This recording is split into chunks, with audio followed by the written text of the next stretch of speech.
Hello, hello, and good morning, and welcome to Intercultural Spark, that show about that spark inside each of us that drives you to spark change in the world through your business or through a life passion project. So, for today's show, we're still a little bit early in the year, and so I have invited my guest, Caitlin Kunkel. This is actually an interview that I did a few years ago with Caitlin, but it's probably one of my most favorite interviews ever. She is a comedy writer, a satirist. She created the online satire program for the Second City. She also teaches for Catapult. She created the Belladonnas, and she's really about creating community beyond just writing for herself. It's how do you bring people together? So today, I hope you enjoy this interview with Caitlin Kunkel, again, previously recorded, but we're excited. Starting next week, we have an Emmy award-winning documentary filmmaker. The week after that, we have Lucky Church, who does he does all the social media for Billy Porter. I have to get like a whole new wardrobe for this. I've got the mayor of Uranus, Missouri coming. So we're really excited to kick off a year. And honestly, to embrace and bring so many people that aren't just, it's not just a job. It's not just their work. They're really using their passion to drive change in the world through their businesses and passion projects. So today, let's welcome, I hope you enjoy this interview with Caitlin Kunkel on her experience of how she taught comedy and satire and how she adapted as she was doing that in Amman, Jordan. So welcome to Intercultural Spark.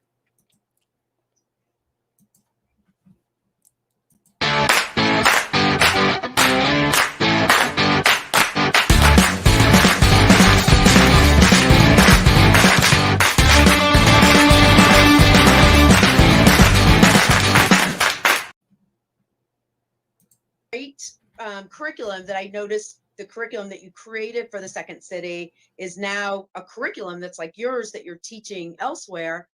So bringing it to Jordan, I'm thinking to myself, gosh, the things that are funny are so different. How talk a little bit about that? How does it work? Is the process about mining your own ideas, or are there things that are universally funny? I'd love to hear how you transferred everything to another country. Those are great questions, and those are all questions I had too. So I went in September of 2019, but I only got notified I was going to be going in like the beginning of August. So I had 1 month to get ready, and so immediately, I mean, I'll admit, like many Americans, I am not super well versed on like all the governments of other countries, especially countries like in the Middle East.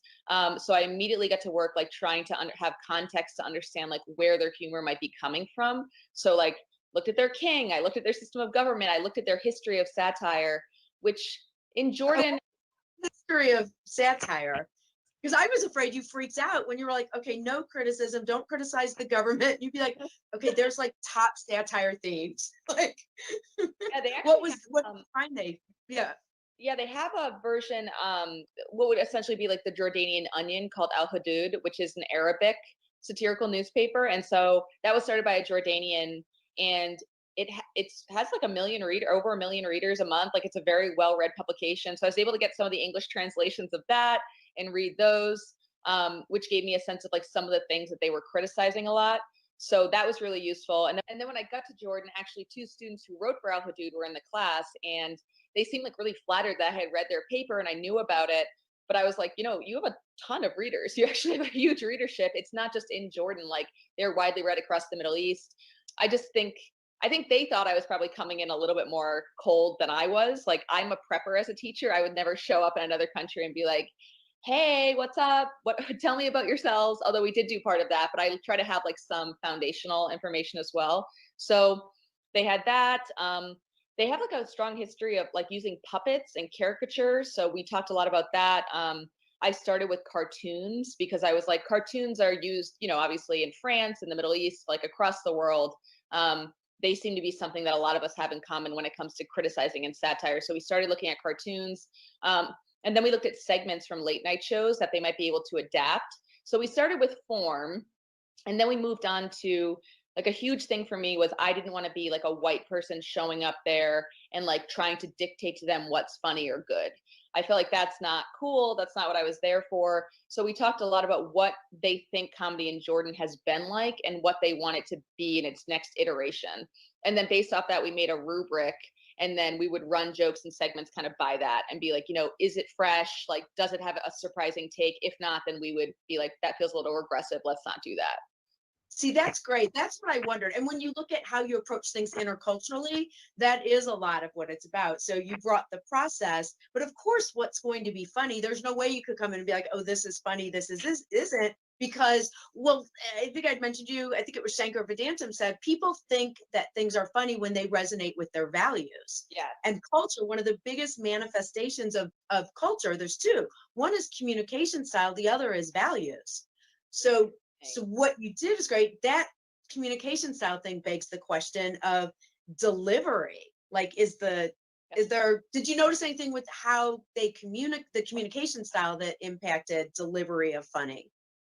Well, that's really interesting because the experience I ended up having was, I would say over 50% of people spoke at least some English, with most of them being like fairly fluent. But then there were definitely like 30 to 40% of the participants spoke very little English, or they could understand me a lot of the time, but they like didn't feel comfortable like voicing it back.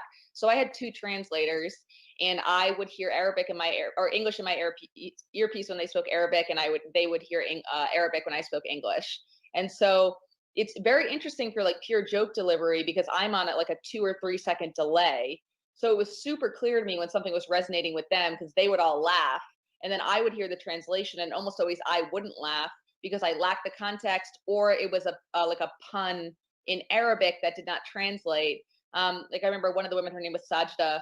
She made apparently a great joke, like punning off the idea of like a tattletale versus like someone in the army in regards to like a teacher strike that was going on. And to me, I was like, that's not a joke. I don't get it. And they were like, no, it's like an amazing pun. The translators were laughing. Everyone was like, it's a perfect joke. And I was like, all right, put it in the show. I don't need to get it. But that Well, experience, I think, was sometimes there's words with language. So you can have two words that are almost identical, or that sound alike in another language, and there's just no way to translate that. yeah. And so, but the fact that like 16 people, two translators, and a tech person are all laughing hysterically, it's like, well, I don't need to know if that joke is good. It's obviously good. So it was interesting Did that for me. make you blush at all? How did you feel when that would happen? It's interesting because you almost feel dumb in that context. You're like, well, everyone here agrees that that was a very sophisticated joke, and I'm over here asking for it to be explained like numerous times. So I had to put that aside. And then when we started to do some sketches and stuff, eventually I stopped getting a translation. I just would watch them on stage and kind of watch the audience, and would like move them physically with like my hands for blocking. And it became for me less about what they were saying and more about if like the audience is laughing and I can see physically they're getting bigger. And then it ends on the biggest laugh. It's like, I don't really need to know what they were saying. I know the gist of the beats, but it's definitely functioning as a sketch should function. So let's do it. So how would you handle feedback then? I know in some of the online courses, people write something, you give feedback, but again, because of the cultural and language differences, how did you manage that, or how did you manage giving feedback, and then how did you measure growth over the course of the class? Yeah, I will say this. So we had 32 students and they were extraordinarily engaged. Like it was truly amazing. And so a lot of what I would do is like refer back to other people, or I would say, oh, that's a good idea for a punchline.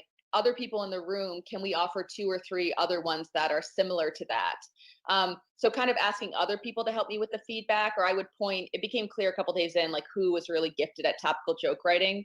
And so I would like ask them to weigh in. I had people write things down in Arabic and then like write that they should put tweaks on the end. So I didn't want to be the arbiter of like what's good. Like I didn't want to be making all these final choices. So a lot of it was, and I mean, that's the part of comedy that's like very democratic. Like if they said a joke or a thank you note and no one laughed, they don't need me to tell them that that didn't work. Like they know it in the moment.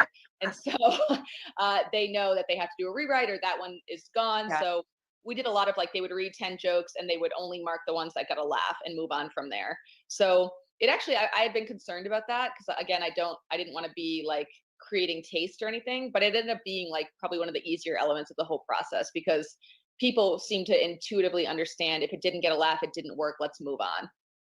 Oh, that's great. So then it was peer to peer.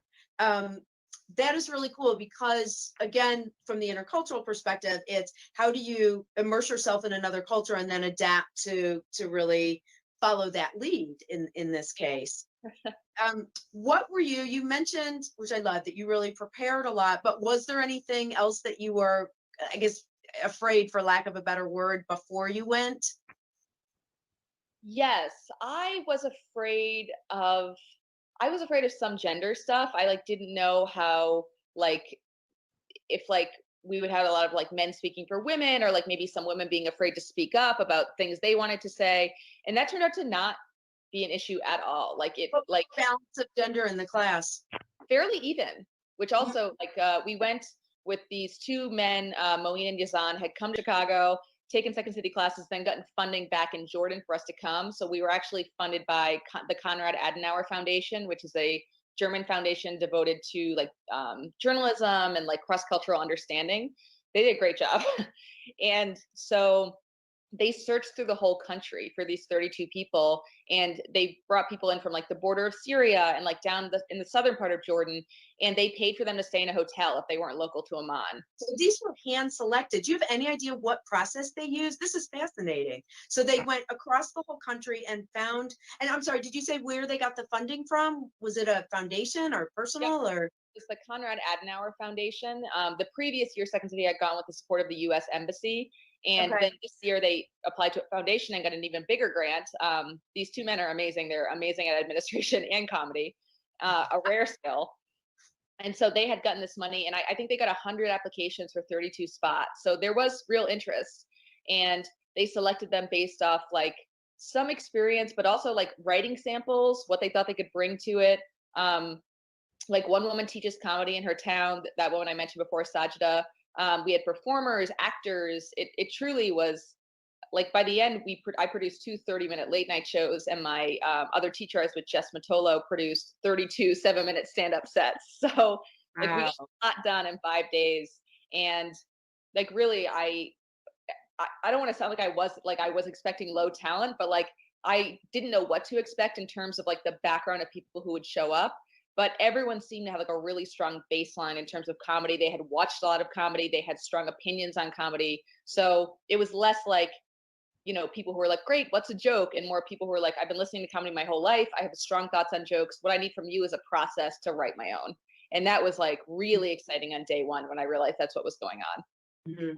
And did you see any trends of topics? Were there any themes, I guess, in terms of what is funny? Yes. So we kind of joke that like they have a very harsh sense of humor, kind of like their climate. And they said that to us. Like Okay. sometimes they would write jokes where I was like, that's a harsh one. We got to put that in between two silly jokes. Like we can't just have 32 jokes that are like really hardcore like that. Um, there was a lot of joking, which I loved, about the way in which people from Jordan and the Middle East in general are perceived in the rest of the world. So this young woman told a joke I loved, where she was like, "Oh, I went to France and this guy was helping me with my luggage, and when he found out I was an Arab woman, he got real nervous, and I was like, be careful with my bags, all my bombs are in there." And I was like, that's such a good joke because like it's on him and like his stereotypes and his misperceptions, but you're in charge of telling that story. And I just loved that. I love that they were taking the stereotypes they knew people were levying against them and turning them on their heads. They made a lot of jokes about how the US is way more dangerous than Jordan, which is statistically very true.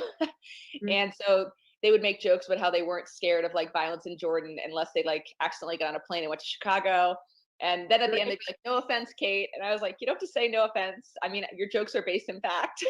um, but then there was a woman named Izzy who did like really strong material on violence against women in Jordan, which I appreciated. So they weren't afraid to broach difficult topics like stereotypes and like Western misconceptions and violence against women. And a lot of the men too had like very strong thoughts on government and family. And I was really impressed with like how willing they were to like look critically at their own society. Mhm.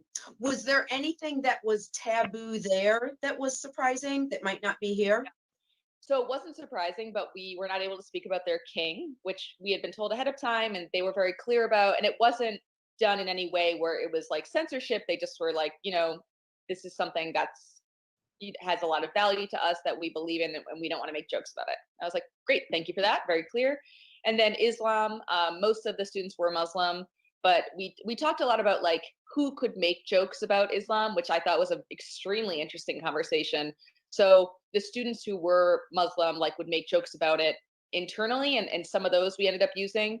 Um, but they were kind of opposed to people who were not Islamic, like myself, who don't have like a ton of deep knowledge on it, like riffing on it. And I was like, you know what? That is a great boundary to have. So I was intrigued that they were willing to talk about their religion, but the boundary seemed to be more like it should be people who participate and have context as opposed to outsiders.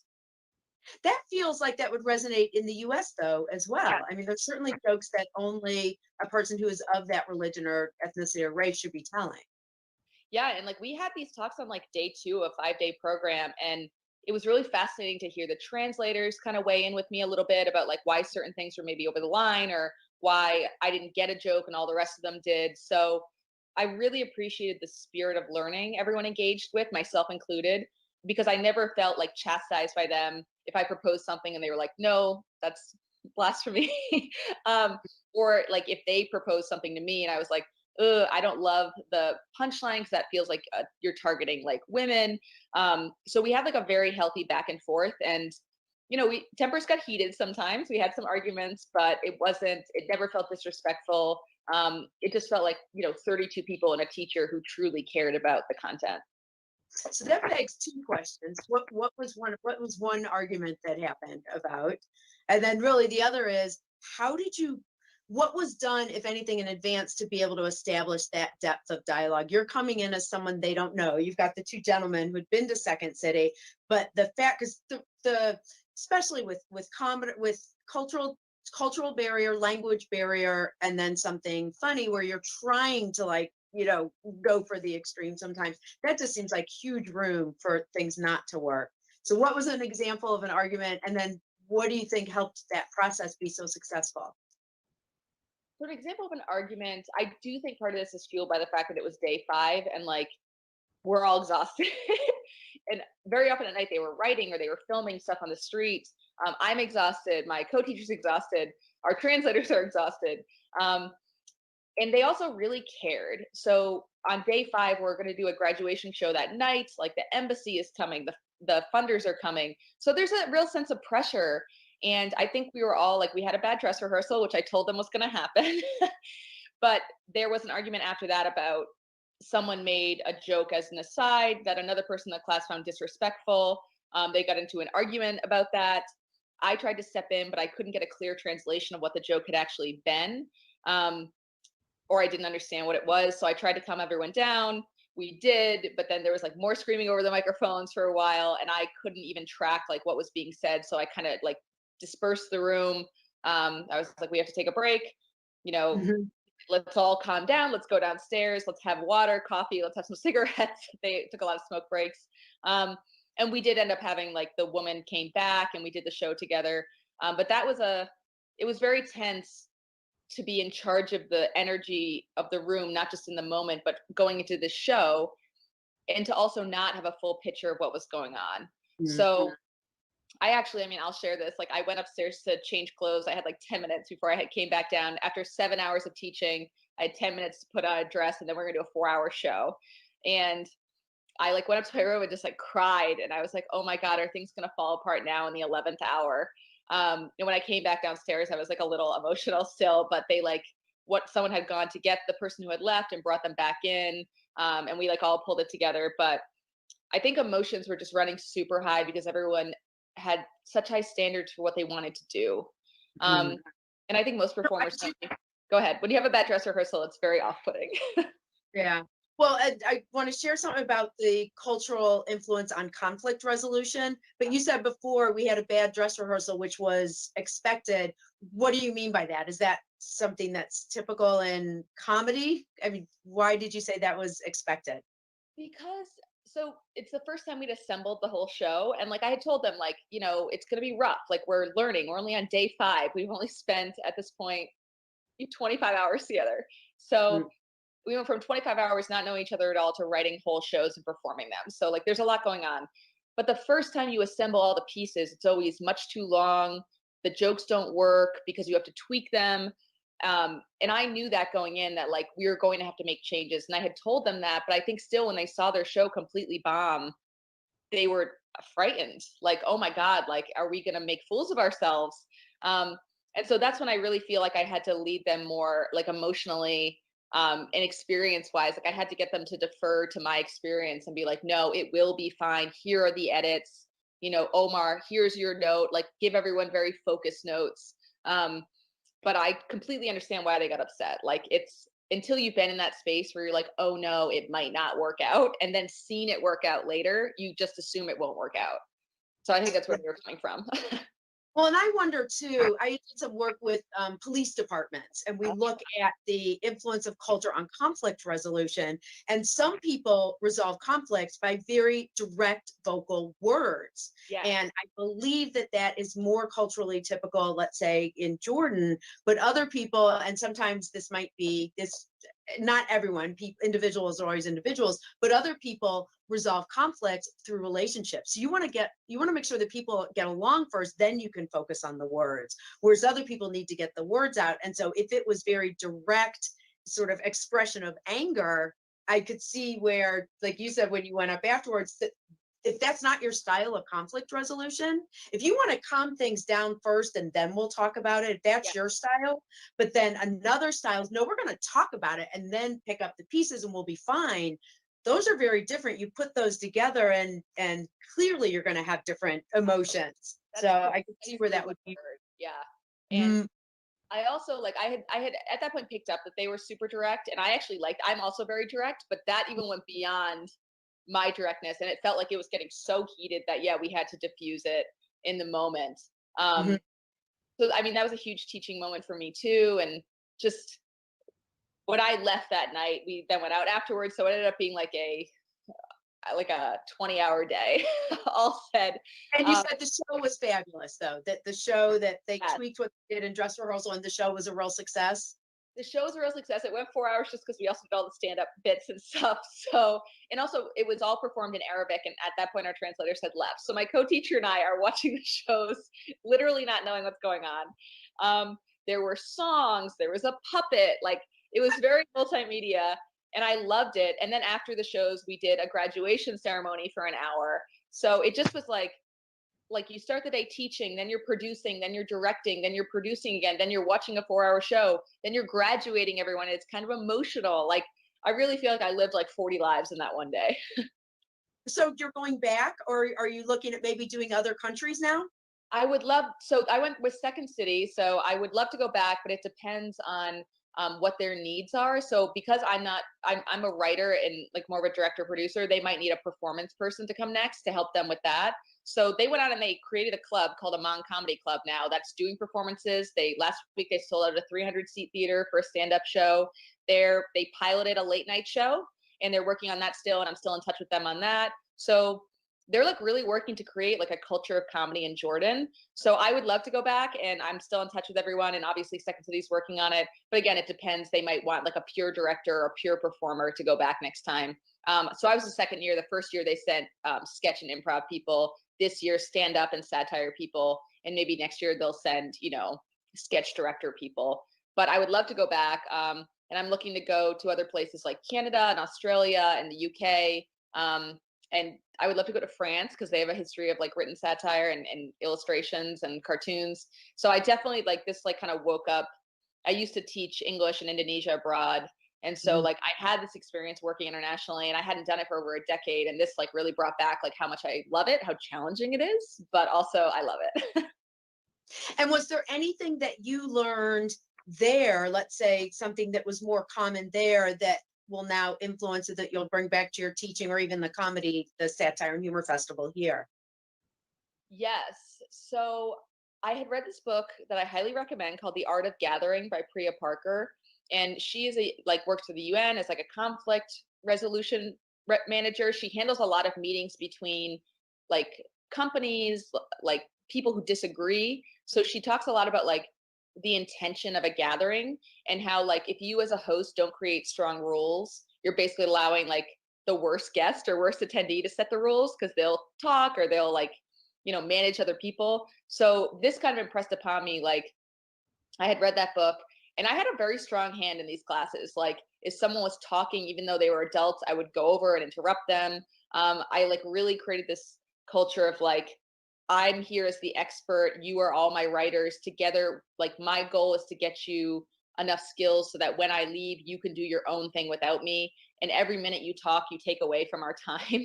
So Mm. I think in the past, I was more of like oh my God, like we're all equals kind of teacher. But there I was like, I feel like I really have to assert status so we can get everything done so that they can go on and do all this amazing stuff they're doing now.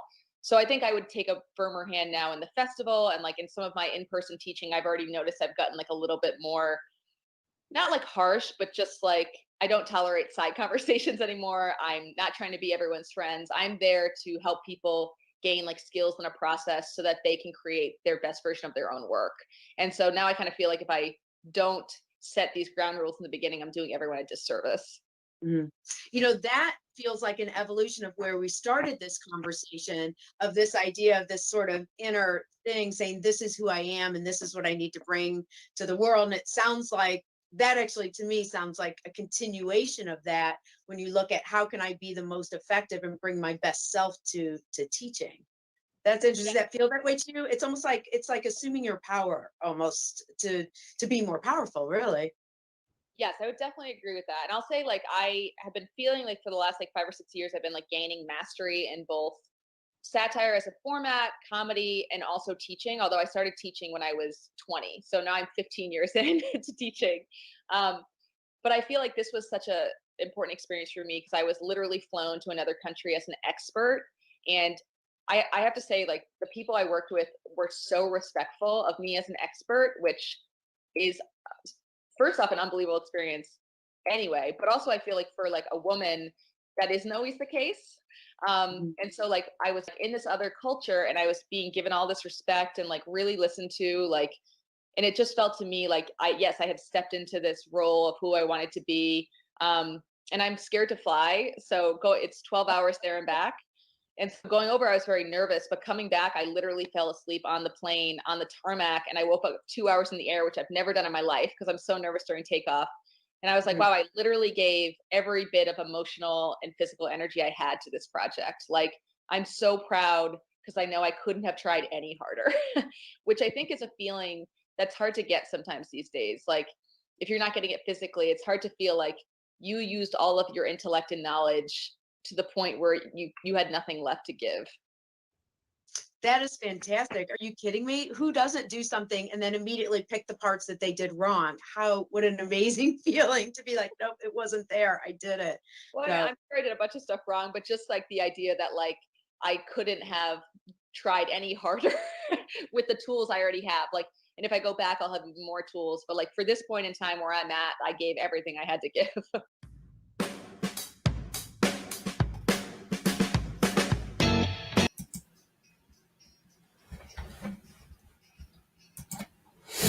All right. Well, I hope you enjoyed that conversation with Caitlin Kunkel, writer, satirist. She's founder of the Satire and Humor Festival. She teaches classes for Catapult. She's an author, and really just the way that she adapted and just the way that she realized she was bringing the skill of how, but not the content, as she went to teach comedy in Jordan. So absolutely just love that.